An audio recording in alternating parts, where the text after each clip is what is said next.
Hello friends, welcome to BPS Studies. Friends, आज के video में हम क्लास 10th मैथमेटिक्स के जितने भी फॉर्मूले होते हैं उन सभी को हम इस वीडियो में कवर करने वाले हैं। अगर आप बोर्ड एग्जाम की तैयारी कर रहे हैं तो आपको इन फॉर्मूलों को जरूर देखकर जाना है। चलिए तो शुरू करते हैं। पहला फॉर्मूला हमारा वृत्त का व्यास। तो हमारा वृत्त का व्यास का फॉर्मूला होता है हमारा दो गुणा त्रिज्या। ये हमारा वृत्त का व्यास का फॉर्मूला होता है। अब आइए वृत्त की त्रिज्या। अब वृत्त की त्रिज्या का फॉर्मूला होता है हमारा व्यास बटे दो, यानी अगर व्यास में हम 2 का भाग दे देते हैं तो हमें त्रिज्या मिल जाएगी। अगला फॉर्मूला आता है हमारा वृत्त की परिधि। तो वृत्त की परिधि का फॉर्मूला होता है 2 पाई आर यानी यहाँ पे क्या हमारी त्रिज्या है। अगला फॉर्मूला होता है हमारा वृत्त का क्षेत्रफल। तो वृत्त का क्षेत्रफल का फॉर्मूला होता है हमारा पाई आर स्क्वायर। इससे आगे आता है अर्धवृत्त का क्षेत्रफल। तो जो हमारा वृत्त का क्षेत्रफल होता है उसका हम आधा कर दें तो अर्धवृत्त का क्षेत्रफल हो जाता है, यानी वो हो जाएगा हमारा पाई आर स्क्वायर बटे 2। यानी हम वृत्त के क्षेत्रफल में 2 का भाग दे देंगे तो हमारा अर्धवृत्त का क्षेत्रफल आ जाएगा। अगला फॉर्मूला हमारा अर्धवृत्त का परिमाप।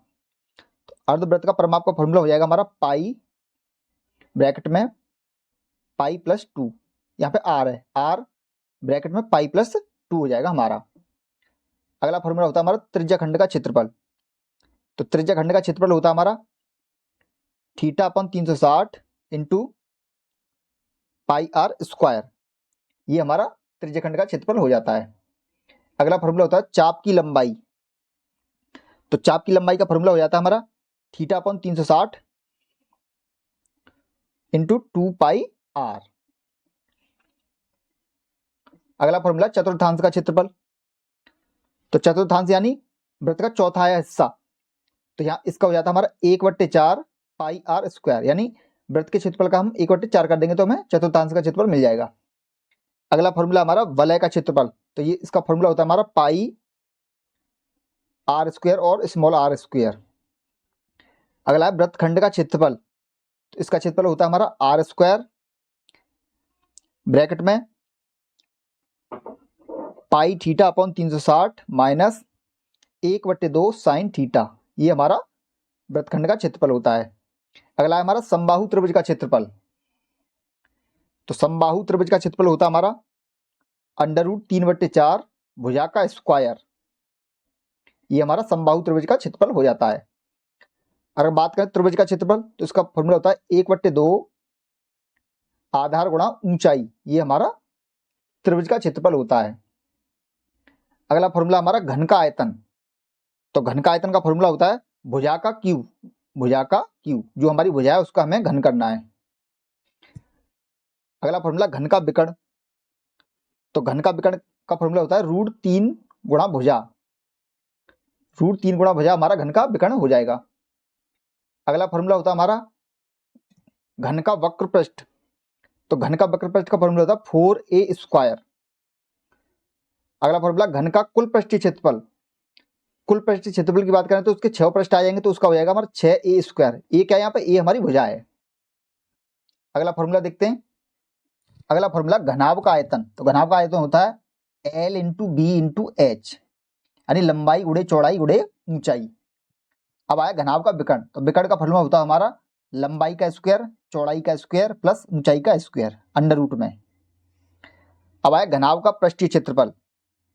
तो घनाभ का पृष्ठीय क्षेत्रफल का फॉर्मूला होता है 2 ब्रैकेट में LB BH प्लस HL। ये हमारा घनाभ का पृष्ठीय क्षेत्रफल का फॉर्मूला होता है।